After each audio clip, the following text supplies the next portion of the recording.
সাংবাদিকসকল আপোনালোকক মই অৱগত কৰিবলৈ পাই ভাল পাইছোঁ যে আজি আমাৰ ৰাজ্য চৰকাৰৰ ৰাজহ আৰু পুনৰ সংস্থাপন বিভাগে চৰাইদেউ, শিৱসাগৰ, যোৰহাট আৰু গোলাঘাট জিলাৰ ৩১,৯৯১টা পৰিয়াললৈ 15,000 টকাৰ এককালীন সাহায্য ৰাশি প্ৰদান কৰিছে। ইয়াৰ পূৰ্বেও ৰাজ্যৰ ৰাজহ আৰু পুনৰ সংস্থাপন বিভাগে শিৱসাগৰ, চৰাইদেউ, যোৰহাট আৰু গোলাঘাট জিলাৰ 64,891টা পৰিয়াললৈ এই ৰাজ সাহায্য বা এই 15,000 টকাৰ এককালীন যিটো সাহায্য তাক আগবঢ়াইছিল। এই পৰ্যন্ত সৰ্বমুঠ 95,000 লোকে বা পৰিয়ালে লগত কেইখনমান থাকিব 96,842 96,842টা পৰিয়ালে এই ধনৰাশি 15,000 টকাৰ ধনৰাশি লাভ কৰিছে। ৰাজ্য চৰকাৰে এই এককালীন সাহায্যৰ বাবদ এই পৰ্যন্ত 146.26 কোটি টকা ব্যয় কৰিছে। এই 15,000 টকাৰ আৰ্থিক অনুদানৰ প্ৰক্ৰিয়া প্ৰায় শেষ হৈছে যদিও শিৱসাগৰ বিধানসভা সমষ্টিৰ 3,000 লোকৰ এক তালিকাৰ অনুসন্ধান চলি আছে। হয়তো তৃতীয় পৰ্যায়তো আমি আৰু 3-4,000 পৰিয়ালক এই আৰ্থিক সাহায্য আগবঢ়াব লাগিব। সেয়েহ'লে আমি 15,000 টকাকৈ আৰ্থিক সহায় আগবঢ়োৱা পৰিয়ালৰ সংখ্যা প্ৰায় 1 লাখলৈ বৃদ্ধি হ'ব। আপোনালোকে জানে যে ৰাজ্য চৰকাৰে ইয়াৰ উপৰিও আৰু কেইবাটাও ডাইৰেক্ট বেনিফিট ট্ৰান্সফাৰৰ কাম হাতত লৈছিলে। কাৰণ আজিৰ মুহূৰ্তত শিৱসাগৰ, চৰাইদেউ, যোৰহাট, গোলাঘাটৰ বানাক্ৰান্ত পৰিয়ালক আটাইতকৈ যদি প্ৰয়োজন আছে সেই প্ৰয়োজন আছে নগদ ধনৰ। কাৰণ বানপানীৰ পিছত নিজ ঘৰলৈ উভতি যাবলৈ তেওঁলোকক নগদ ধনৰ আটাইতকৈ বেছি প্ৰয়োজন আছে। সেইবাবে আমি এই 15,000 টকাৰ আগতে 2,500 টকা অৰুণোদয় পৰিয়ালসমূহলৈকেও আগবঢ়াইছিলোঁ আৰু বৰ্তমান ক্ষতিগ্ৰস্ত পৰিয়ালক সম্পূৰ্ণ সহায় কৰাৰ বাবে ৰেপিড ডেমেজ এছেছমেণ্টৰ কামো আমাৰ এই 4খন জিলাত পূৰ্ণ গতিত চলি আছে।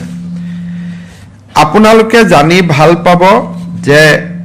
1,144 গৰাকী শিক্ষক শিক্ষয়িত্ৰীয়ে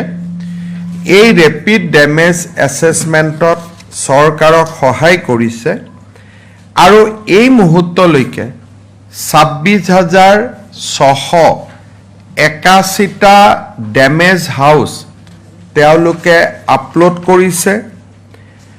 18,887টা ডেমেজ কেটল ছেট, 41,000 হেণ্ডলুম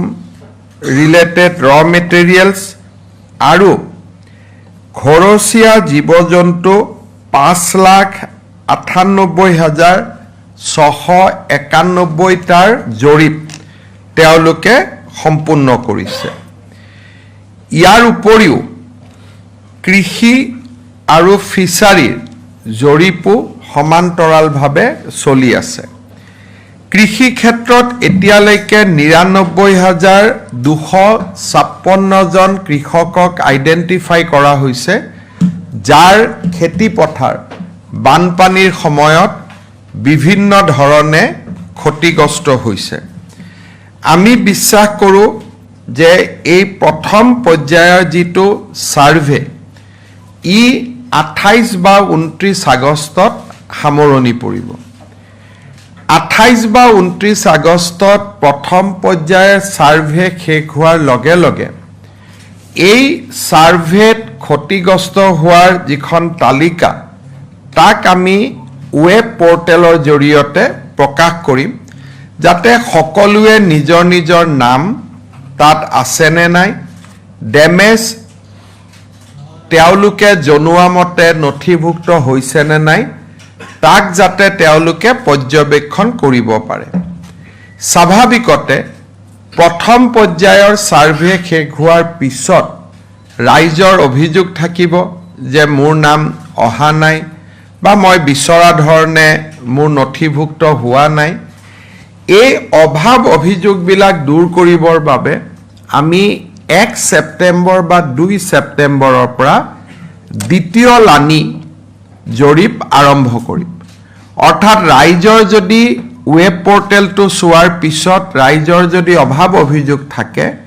ৰাইজে ক'তো অভাৱ অভিযোগ দিব আহিব নালাগে। প্ৰত্যেক চুবুৰীলৈ এই জৰীপকৰ্তাসকল আকৌ দ্বিতীয়বাৰলৈ যাব। দ্বিতীয়বাৰৰ জৰীপ আমি ১০ বা ১১ ছেপ্টেম্বৰত আমি শেষ কৰিম। চূড়ান্ত তালিকা আমি ১৫ বা ১৬ ছেপ্টেম্বৰত আমি আপলোড কৰিম।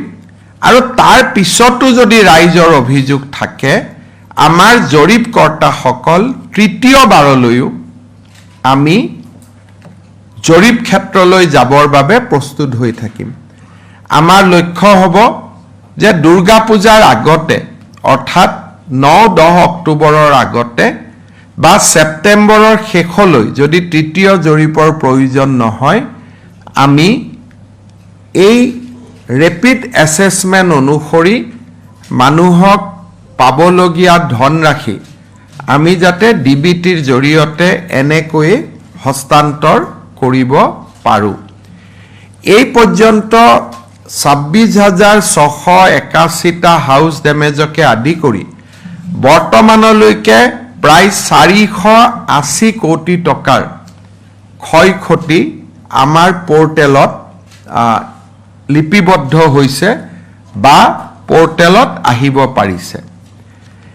এইখিনি হৈ যোৱাৰ পিছত, অৰ্থাৎ জৰীপ অনুসৰি তেওঁলোকক ধনৰাশি দিয়াৰ পিছত আমি প্ৰধানমন্ত্ৰী ডাঙৰীয়াৰ লগত আলোচনা কৰি শিৱসাগৰ আৰু চৰাইদেউ জিলাত প্ৰধানমন্ত্ৰী আৱাস যোজনাৰ গৃহ নিৰ্মাণৰ প্ৰক্ৰিয়াও যোগ্য হিতাধিকাৰীসকলৰ বাবে আমি খৰতকীয়া কৰাৰ চেষ্টা কৰিম। অৰ্থাৎ আমাৰ যি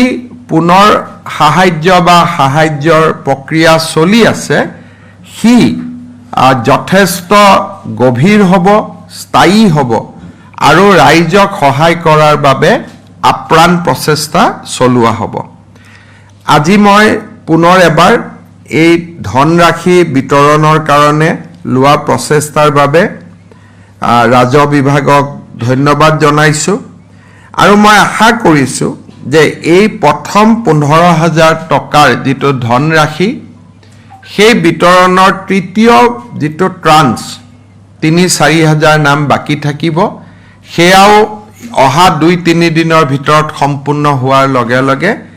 এটা পৰ্যায়ৰ কাম আমি সামৰণি মাৰিব পাৰিম।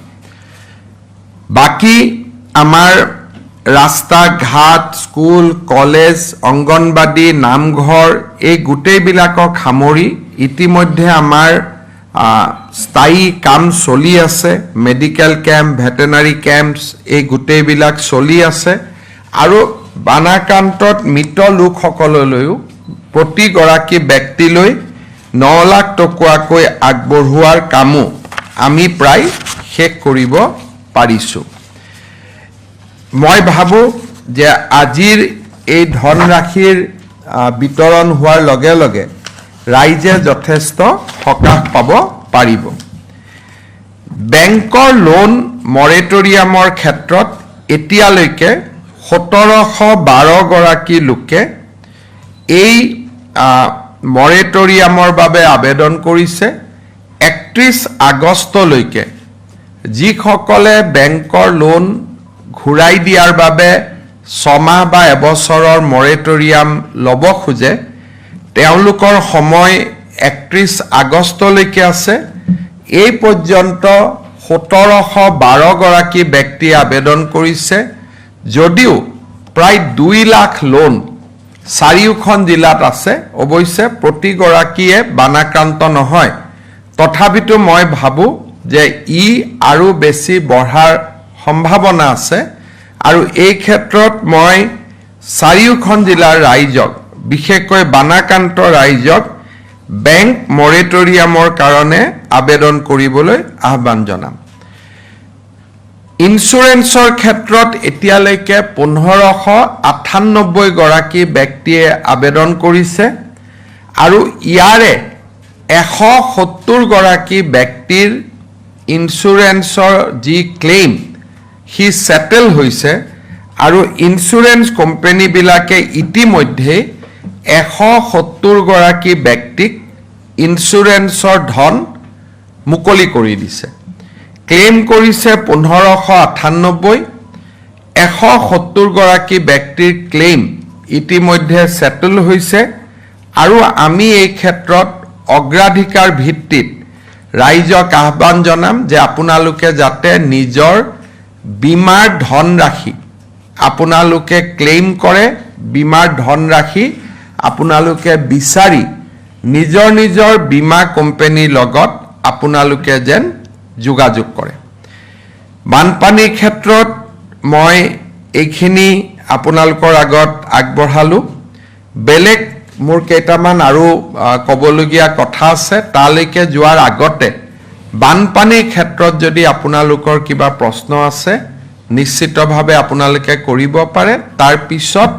আমি আৰু কেইটামান বিষয়লৈকে যাবলৈ চেষ্টা কৰিম যদি বানপানীৰ ওপৰত বা সাহায্য পুনৰ সংস্থাপনৰ ওপৰত আপোনালোকৰ কিবা প্ৰশ্ন আছে আপোনালোকে কৰিব পাৰে So Chief Minister, if you can just give a gist in English in terms of the reach out. Assam has suffered worse flood,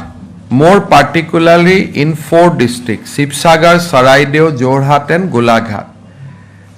Flood water has receded, government has stepped up relief and rehabilitation exercise. Today, we have released 15,000 rupees a interim payment to almost 1 lakh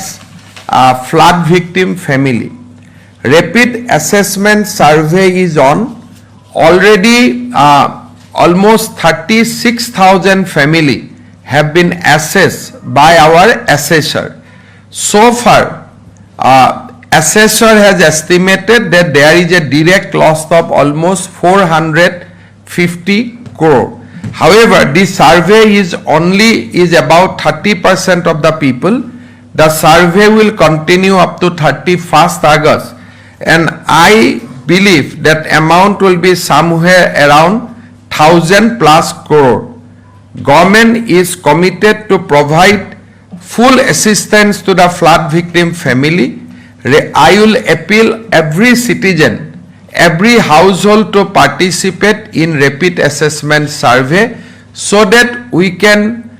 give them their adequate compensation so that they can start their new life immediately.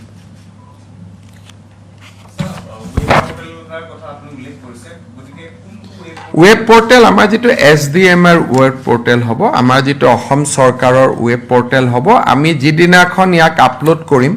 আপোনালোকক সন্মুখত লৈ upload কৰিম যাতে পৰ্টেলটোৰ বিষয়ে জানিব পাৰে ৰাইজে নিজৰ নামটো চাব পাৰে আৰু নিজৰ নামৰ বিপৰীতে হোৱা ক্ষতিপূৰণৰ ধনৰাশিও যাতে তেওঁলোকে চাব পাৰে আৰু তেওঁলোকে নেক্সট সাৰ্ভেৰ গলে যে নহয় মোৰটো দুটা গৰু মৰিছিল আপুনি এটা বুলি কিয় লিখিলে আপুনি দুটা কৰি দিয়ক এইখিনি সুবিধাও যাতে ৰাইজে পাব পাৰে আজিলৈকে অসমত কেতিয়াও এনেকে ইমান ট্ৰান্সপাৰেন্টলি হোৱা নাছিল আমি সকলো ৰাইজে সন্তুষ্ট হোৱাকৈ আমি এই প্ৰক্ৰিয়াটো আগবঢ়াই লৈ যাব খুজিছো হ'ব ফ্লাডৰ ওপৰত আপোনালোকে জানে যে এইবাৰ 15 আগষ্টত আমি কেইটামান বিশেষ ঘোষণা কৰিছিলোঁ ইতিমধ্যে কেইবাটাও ঘোষণাৰ বিষয়ে ৰাইজে জানিছেও ৰাইজে ইয়াৰ লগত যোগাযোগ কৰিছে মই কেইটামান বিশেষ ঘোষণা যেটো অকনমান স্পিচত বহুতখিনি ক'ব পৰা নাযায় তাৰ বিষয়ে মই আপোনালোকৰ দৃষ্টি আকৰ্ষণ কৰিব খুজিছো আপোনালোকে জানে যে আমাৰ ৰাজ্যত পলিগেমি বা বহুবিবাহ প্ৰথা বহুত দূৰলৈকে হিপাইছিল অন্তত যোৱা কেইটামান দিনত ইউনিফৰ্ম সিভিল কোডৰ আইন প্ৰণয়ন হোৱাৰ পিছত মই যতেই তোৰত গৈছো এগৰাকী নহয় এগৰাকী মহিলাই মোৰ আগত আহি অভিযোগ কৰিছে যে মোক কোনো ধৰণৰ ডাইভোৰ্স বা বিবাহ বিচ্ছেদ নোহোৱাকৈ প্ৰথম স্বামীয়ে মোৰ লগত যোগাযোগ বন্ধ কৰি দিছে কাৰোবাৰ কোলাত কেঁচুৱা আছে আৰু কোনোবা স্বামীৰ ঘৰলৈ গলে মাৰপিট কৰিও খেদি পঠোৱা হৈছে আৰু ইয়াৰ ভিতৰত ভালে সংখ্যক চৰকাৰী কৰ্মচাৰী আছে এই ঘটনাৰ পিছত আমি এটা চিন্তা কৰিছিলো যে যদি চৰকাৰী কৰ্মচাৰী এজনে নিজৰ প্ৰথম পত্নীক বিবাহ বিচ্ছেদ নোহোৱাকৈ পৰিত্যাগ কৰে তেতিয়ালে তাতকৈ ডাঙৰ অপৰাধ একো হ'ব নোৱাৰে নিয়মমতে সেই চৰকাৰী কৰ্মচাৰীজনে ইয়াৰ পিছত চৰকাৰী চাকৰিত থকাৰো অধিকাৰ হেৰুৱাই পেলায় কিন্তু এই অভিযোগবিলাকৰ তদন্ত নোহোৱাকৈ বা ডিপাৰ্টমেণ্টেল প্ৰচিডিং নোহোৱাকৈ এজন ব্যক্তিক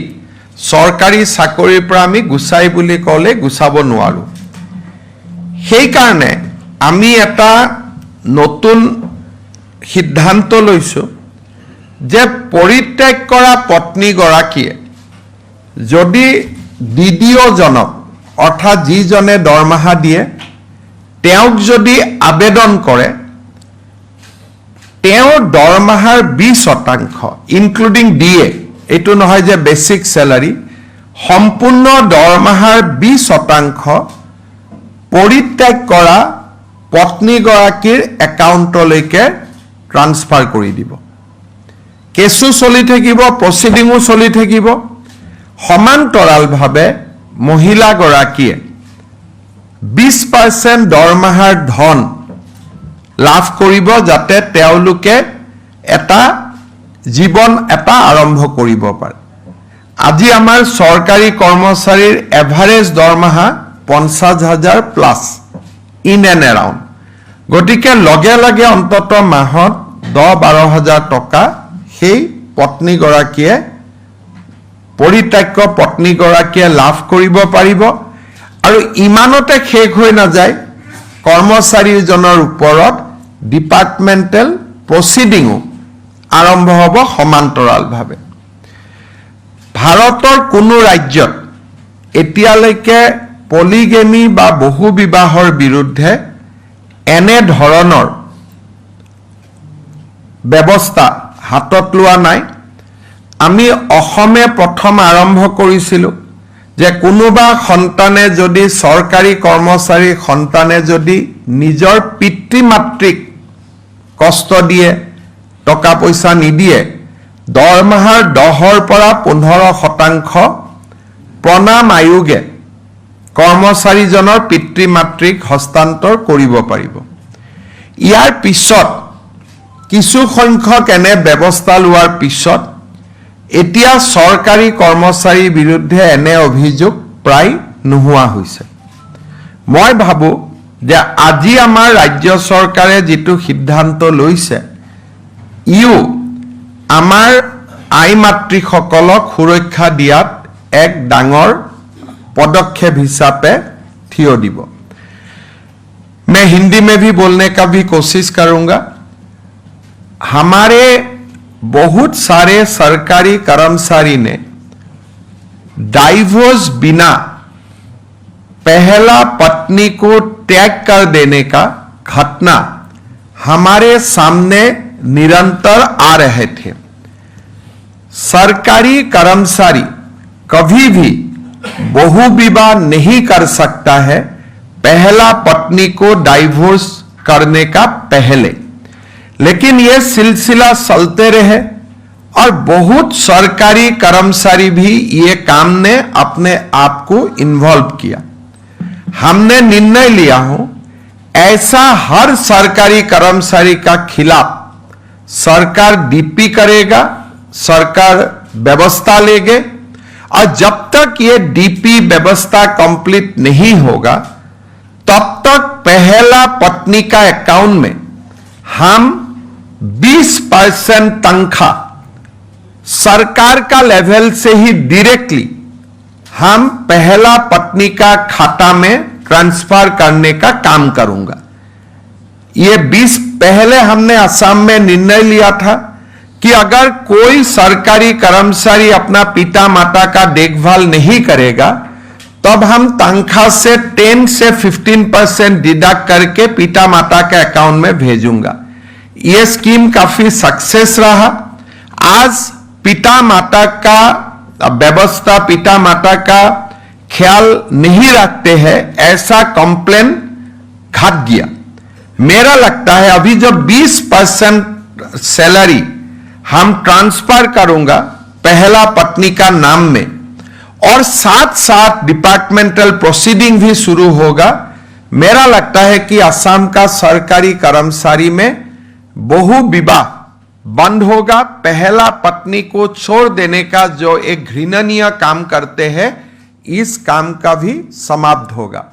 मैं मेरा 15 अगस्त का स्पीच में इसका बारे में बोला और आज आप लोगों का थ्रू से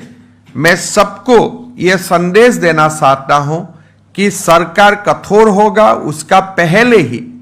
आप लोग जो भी ये बहु विवाह का काम में इन्वॉल्व है ये काम से बाहर होने का आप लोग शुरू करें नहीं तो